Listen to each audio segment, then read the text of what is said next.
Günlük hayatın koşturmacası hepimizi yorar. Cildimiz de bundan etkilenip erken yaşlanabilir.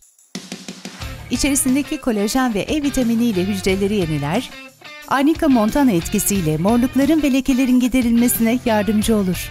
Şık ve kullanışlı tasarımıyla kremin tamamının cildinize ulaşmasını sağlar, içerisindeki C, E, B5 vitaminleriyle cildinizi besler. İş temposu, günün yorgunluğu beni ne kadar etkilerse etkilesin, Adela Plus'ın cildimi koruduğunu biliyorum. Bu yüzden Adela Plus kullanıyorum. Skin Lab International tarafından uzman dermatologlar ve testlerle onaylanan Adela Plus cilt bakım kremi, kullandığınız ilk andan itibaren cildinizin çok daha sağlıklı ve ışıltılı bir görünüm kazanmasına yardımcı olur. Adela Plus.